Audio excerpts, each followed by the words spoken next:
আসসালামু আলাইকুম সবাইকে। কি অবস্থা সবার? আশা করি ভালো আছো। তো আজকের এই ভিডিওতে আমরা চট্টগ্রাম বোর্ড 2022 ফিজিক্স চ্যাপ্টার 4 এর সিকিউ সলভ করব। ওকে ওকে, তো চলো শুরু করি। দেখো, বলা আছে 800 গ্রাম ভরের একটি বস্তুকে 200 মিটার পার সেকেন্ড বেগে খাড়া উপরের দিকে নিক্ষেপ করা হলো। এই যে 200 মিটার পার সেকেন্ড বেগে, এতটুকুই আমাদের উদ্দীপকে বলা আছে। ওকে, আর গ নাম্বার প্রশ্নে বলা আছে কত উচ্চতায় বস্তুটির বিভব শক্তি ও গতিশক্তি সমান হবে। এই যে কত উচ্চতায়। ওকে, আচ্ছা আমরা যেহেতু যেহেতু এইখানে বিভব শক্তি আর গতিশক্তি সমান, তাহলে বিভব শক্তি কি? ইপি। গতিশক্তি কি? ইকে। গতিশক্তি ইকে। এখন তুমি ইপি মানে কি? mgh, বিভব শক্তির সূত্র। ইকে মানে হাফ mv স্কয়ার, গতিশক্তির সূত্র। হ্যাঁ, এতটুকু আমরা লিখলাম। এখন আমরা এই যে ভি স্কয়ারটাকে ভেঙে লিখি। এটা আমি আগের আগের ভিডিওগুলোতেও বলছি। দেখো, এই যে mgh equals to half mv square. Okay, V square মানে কি? ভি স্কয়ার মাইনাস 2gh হবে, মাইনাস 2gh হবে। এখন দেখো, এখানে উচ্চতাটা এখন আমরা বসাবো। এইখানে যে কথাবার্তা বলা আছে সেটা হইলো এই যে এইটা হচ্ছে সমতল ভূমি। হ্যাঁ, এটা হচ্ছে ভূমি, আর এইখান থেকে একটা বস্তুকে উপরের দিকে 200 মিটার পার সেকেন্ড বেগে নিক্ষেপ করা হয়েছে। 200 মিটার পার সেকেন্ড বেগে। তো আমরা কত উচ্চতায় আমাদের চাইছে? আমরা ধরলাম এই যে এখানে এইচ উচ্চতা, আমরা এইচ উচ্চতা ধরলাম। এক্স ধরার দরকার নেই, এখানে এইচ আছে না, আমরা এইচ উচ্চতায় ধরলাম। এখানে এইচ উচ্চতা, তাহলে বিভব শক্তির সময় কি হবে? তুমি জানো যে বিভব শক্তির সময় নিচ থেকে উপরে হিসাব করা হয় উচ্চতা, তাহলে এখানে কিন্তু এইচই হবে। এখন গতিশক্তির সময় কি হবে? গতিশক্তির সময় আমরা জানতাম যে উপর থেকে নিচে হিসাব করা হয়। এটা কখন? যখন পড়ন্ত বস্তু, মানে বস্তুটা যখন উপর থেকে নিচের দিকে পড়বে, তখন উপর থেকে নিচের যতটুকু দূরত্ব, ওইটা আমাদের গতিশক্তির সময় উচ্চতায় ব্যবহার করতে হয়। বাট এখন আমাদের বস্তুটা যেহেতু নিচ থেকে উপরের দিকে নিক্ষেপ করা হয়েছে, কাজে আমাদের উচ্চতা কতটুকু হবে? এই যে এইচই হবে। এটা তুমি জানো, আমি আশা করি উচ্চতা এইচই হবে। আর যখন উপর থেকে কোনো বস্তুকে নিচের দিকে নিক্ষেপ করা হবে বা পড়ন্ত অবস্থায় বস্তুটা পড়বে, তখন জাস্ট উপর থেকে নিচে হিসাব করবা। আর যখন নিক্ষিপ্ত কোনো বস্তু, তখন নিচ থেকে উপরে কতটুকু উচ্চতায় আছে অতটুকু হিসাব করতে হবে। তাইলে আমাদের কিন্তু গতিশক্তি এবং বিভব শক্তি দুইটার সময় উচ্চতা এইচ ব্যবহৃত হবে। আমাদের কিন্তু এইচই আছে। আর এখন মাইনাস দিলাম কেন? কারণ অভিকর্ষ ত্বরণের বিপরীত দিকে বস্তুটাকে ছুঁড়া দিছে, এই কারণে। এখন তুমি এখান থেকে এই যে এই যে কোন সমীকরণে পক্ষান্তর, এই জিনিসটা ইম্পর্টেন্ট। এই জিনিসটা যদি তুমি ভালোভাবে করতে পারো, তাইলে ফিজিক্সের ম্যাক্সিমাম অঙ্ক করা একদম সহজ হবে। এই যে আমি তোমাদেরকে বলি, তুমি বুঝে নাও। এই টুটা তো ভাগাকারে আসো ওয়ানের সাথে। টুকে যদি তুমি এই সাইডে গুণ করো, এটা এই সাইডে আনলে তো গুণ হবে, তাইলে হবে 2mgh। এন্ড এই তখন এই এমটা গুণ আকারে থাকবে। এমটাকে আমরা ভাগাকারে নিয়ে নেব। ভাগাকারে নিলে কি হবে? এই এম কাটা হয়ে যাবে। দেখো আমি কি করি, 2mgh bye bye m equals to u square minus 2gh। এতটুকু বুঝছো? আমি আশা করি এতটুকু তোমরা সবাই পারো। এই যে এম যদি কাটি, তাইলে কি থাকে? 2gh equals to u square minus 2gh। এখন এই জায়গায় 2gh এটা আছে মাইনাস, এই সাইডে আনলে আমাদের প্লাস হয়ে যাবে, তাহলে 4gh equals to u square. এখন আমাদের তো উচ্চতা বের করতে হবে না? আমাদেরকে বের করতে হবে উচ্চতা। তাইলে আমরা শুধু এইচটাকে এই সাইডে রাখা, আমরা 4gটাকে ভাগ করে দেই। 4gটাকে ভাগ করে দিলাম। এখন আমরা জাস্ট মান বসাবো। এখন আমাদের বলো এখানে কি কি মান দেওয়া আছে? ইউ এর মান কত? বেগ, এই যে 200 মিটার পার সেকেন্ড বেগ, তাহলে এখানে 200 স্কয়ার। 4g এর মান হচ্ছে 9.8। জি এর মান কত? 9.8। এখন আমরা ক্যালকুলেটরে বসাই। আমি প্রথমে ক্যালকুলেটরে বসাই। দেখো,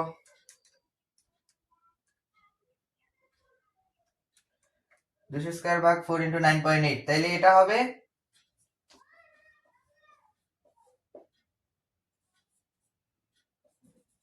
এই যে 1020.41, 1020.41 মিটার। ওকে, তাইলে কি হইলো? এত উচ্চতায়, এই যে এই উচ্চতায় গতিশক্তি এবং বিভব শক্তি সমান হবে। দ্যাটস ইট, অনেক সহজ। ওকে, তাহলে আমরা ঘ নাম্বারে যাই। এখন আমরা ঘ নাম্বারে যাব। এই অঙ্ক আশা করি বুঝছো। আমরা প্রথমে মান বসাই দিব না, আমরা জাস্ট এমটাকে আগে সরাই নেব। এমটাকে আমরা কাটাকাটি করে এরপরে মান বসাইলে আমাদের জন্য বেটার হবে, নাইলে অঙ্ক ভুলও হইতে পারে। করা যায়, অনেকভাবে করা যায়, আমরা এইভাবে করলাম, সমস্যা নেই। তো এখন আমি ঘ নাম্বারটা উঠাই দিই। হ্যাঁ,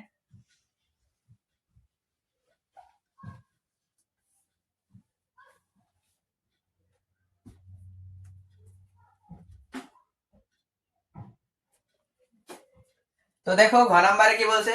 ঘ নাম্বারে বলছে নিক্ষেপের 20 সেকেন্ড পর এবং পড়ন্ত অবস্থায় 30 সেকেন্ড পর মোট শক্তির পরিমাণ অপরিবর্তিত থাকবে কি? প্রশ্নটা তো বুঝতেই পারতাছো। নিক্ষেপের 20 সেকেন্ড পর এবং পড়ন্ত অবস্থায় 30 সেকেন্ড পর, মানে 20 সেকেন্ডে এবং 30 সেকেন্ডে শক্তির পরিমাণ অপরিবর্তিত থাকবে কি? আচ্ছা, তাইলে দেখো মোট শক্তি যেহেতু বের করতে হবে, তাহলে আমাদেরকে ইপি প্লাস ইকে এটা বের করতে হবে। ইপি প্লাস ইকে, তো ইপি এর সূত্র হচ্ছে তোমার mgh আর ইকে হচ্ছে তোমার হাফ এমবি স্কয়ার, এটা না? তো এখন দেখো এই যে mgh এটা বের করতে আমাদেরকে m এর মানও আমাদের দিয়ে দিছে 800 গ্রাম, তাহলে 0.8 কেজি। g এর মান আমরা জানি, h টা বের করতে হবে, আর m তো আমরা জানি, তাহলে v এর মান বের করলে আমাদের ইকেও বের হয়ে যাবে, মানে গতিশক্তিও বের হয়ে যাবে। তাহলে আমরা h এবং v মানে উচ্চতা এবং তোমার বেগ, এই দুইটা মান বের করে নিই। উচ্চতা এবং বেগ, তাহলে প্রথমে আমরা 20 সেকেন্ডে ওকে, তাহলে দেখো 20 সেকেন্ড পর 20 সেকেন্ড পর প্রথমে বেগ। আচ্ছা, বেগ v সমান কি? v সমান হচ্ছে u minus GT. u minus GT বস্তুটাকে আমরা উপর দিকে নিক্ষেপ করছি না, তাহলে মাইনাস হবে। এন্ড আমাদেরকে ইউ দিয়ে দিছে, জি জানি, টি ও তো আমাদের 20 সেকেন্ড দিয়ে দিছে, তাইলে আমরা এই সূত্র ব্যবহার করে v এর মানটা বের করে ফেলবো। তাহলে ইউ হচ্ছে তোমার 200 মাইনাস 9.8 ইন্টু টি হচ্ছে তোমার 20। এটা কত হবে? ক্যালকুলেটরে বসায় দাও। 200 মাইনাস 9.8 ইন্টু 20, এটা হচ্ছে 4 মিটার পার সেকেন্ড। এখন আমরা উচ্চতাটা বের করি। উচ্চতা h equals to ut minus half GT square. আমি বললাম না, এত এক্সপ্লেন করলাম না, তোমরা সবাই জানো। দেখো এখানে মাইনাস হয়েছে নিক্ষিপ্ত বস্তুর জন্য, আর এই সূত্র তো তোমরা সবাই জানো। ইউ হচ্ছে 200, টি হচ্ছে তোমার 20 মাইনাস হাফ ইন্টু 9.8 ইন্টু কি 20 স্কয়ার। ওকে, তাহলে এটা যদি আমরা বসাই 200 ইন্টু 9.8, ও না, 200 ইন্টু 20 ইন্টু মাইনাস হাফ 9.8, আরে হাফ ইন্টু 9.8 ইন্টু 20 স্কয়ার, এটা হবে 2040 মিটার উচ্চতা মিটার। এখন এই যে উচ্চতাও আছে বেগও আছে, আমরা মোট শক্তি কেমনে বের করব? এই দেখো মোট শক্তি তো তোমরা সবাই জানো যে মোট শক্তি ইপি প্লাস ইকে, মানে বিভব শক্তি আর গতি শক্তির যোগফলই হচ্ছে মোট শক্তি, এটা সবাই জানো। তাইলে জাস্ট বিভব শক্তি আর গতি শক্তিটাকে যোগ করে দিবা, তাইলেই হবে। মান বসাও, ইপি মানে হচ্ছে mgh plus half MB square. এখন এম এর মান কত? 0.8, কারণ 800 কে ভাগ দিলে 0.8 হবে, 1000 দিয়ে ভাগ দিলে। আর জি এর মান 9.8, উচ্চতা কত? 2040 9.8। আচ্ছা, আরে কি লিখলাম আমি, ভুলেছি একটু। 0.8 ইন্টু 9.8 ইন্টু কত? 2040 plus half into 0.8 into V এর মান হচ্ছে 4 স্কয়ার। এটা না? এটাই তো এম এর মান 0.8 ভি এর মান 4। ওকে, এটাই। তাহলে এখন তুমি ক্যালকুলেটরে বসাও, এতটুকু into 9.8 half into 0.8 into 4 square, তাহলে এটা হবে 16,000 জুল। এটা আসতেছে 16,000 জুল। ওকে, তাহলে আমরা এটা কোথায় পাইলাম? এই যে 20 সেকেন্ড পরে মোট শক্তি, এটা হচ্ছে 20 সেকেন্ড পর, 20 সেকেন্ড পর মোট শক্তি, এটা আমরা পাইলাম। এখন আমরা জাস্ট 30 সেকেন্ড পরে মোট শক্তিটা বের করব। তাইলে আমাদের অ্যান্সার আমরা পেয়ে যাব যে মোট শক্তি কি পরিবর্তিত হবে নাকি হবে না। ওকে, তাহলে আমরা এখন 30 সেকেন্ড পরে করি। 30 সেকেন্ড পরে দেখো, তাহলে আমরা 30 সেকেন্ড পরে করি। তাহলে এখানে আমরা জাস্ট লিখে দিই 30 সেকেন্ড পর। 30 সেকেন্ড পর বেগ ইউ মাইনাস জিটি, তো খালি টি এর মান কত হবে? 30 হবে। তাহলে ইউ হচ্ছে তোমার 200 মাইনাস 9.8 ইন্টু 30। শেষ। এটা ক্যালকুলেটরে বসাও। 200 মাইনাস 9.8 ইন্টু 30, এটা হবে minus 94। Minus 94 M S inverse 1। এখন উচ্চতা মাইনাস দেখা ঘাবড়াও না, মাইনাস দরকার নাই, যেটা আসে আমাদের আসতে দাও। is equals to ut minus half gt square, ut minus half gt square minus half gt square। এই যে মাইনাস, এই মাইনাসটা হচ্ছে দিক নির্দেশ করতেছে।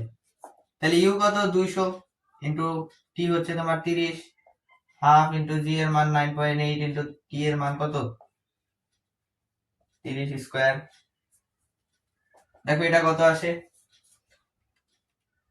200 ইন্টু 30, ও এখানে মাইনাস হবে, এখানে মাইনাস হবে, minus half into 9.8 into 30 square. তাহলে এটা হবে 1590 মিটার। হ্যাঁ, 1590 মিটার। তাইলে এখন আমাদের কাছে ভিউ আছে, এইচও আছে। আমরা এখন এই জায়গায় মোট শক্তি বের করে ফেলি। মোট শক্তি আমরা কি পাইছি? ইপি প্লাস ইকে। তাহলে ইপি হচ্ছে mgh plus half MB square. দেখো তুমি জাস্ট মান বসায় দাও। এম এর মান কত? 0.8 ইন্টু 9.8 ইন্টু এইচ এর মান হচ্ছে তোমার কত? 1590 প্লাস হাফ ইন্টু এম এর মান হচ্ছে 0.8 ইন্টু ভি এর মান হচ্ছে তোমার মাইনাস 94 স্কয়ার। তাহলে দেখি আমি সবকিছু দেখা যায় কিনা। ওকে, সব দেখাই যাইতেছে, বাট নিচে দেখা যাবে? হ্যাঁ যাবে, আই থিঙ্ক। এখন আমরা জাস্ট সব কয়টাকে গুণ করে দেব, ক্যালকুলেশন করবো, আমরা ক্যালকুলেটরে বসাবো। তাইলে আমাদের অ্যান্সারটা পেয়ে যাব আমরা 1590 plus half into 0.8 into minus 94 square. এটাও হবে 16,000, এটাও 16,000 জুল। দেখি দেখা যায় কিনা। হ্যাঁ, মোটামুটি দেখা যাইতেছে। তাইলে আমাদের 30 সেকেন্ড পরে মোট শক্তি কত হইতেছে? 16,000 জুল। এন্ড 20 সেকেন্ড পরেও আমাদের মোট শক্তি হইতেছে 16,000 জুল। তাইলে আমরা কি পাইলাম? যে 20 সেকেন্ড এবং 30 সেকেন্ড পরে বস্তুটার শক্তি কি অপরিবর্তিত থাকবে। তাইলে মোট শক্তি অপরিবর্তিত থাকবে কি? তাইলে আমরা বলে দেব মোট শক্তি অপরিবর্তিত থাকবে। এটা একদম সিম্পল ছিল, আমি এক্সপ্লেন করার চেষ্টা করছি। যদি বুঝে থাকো তাহলে তো ভালো, আর যদি না বুঝে থাকো তাহলে ভিডিওটা আবার দেখতে পারো। বাই।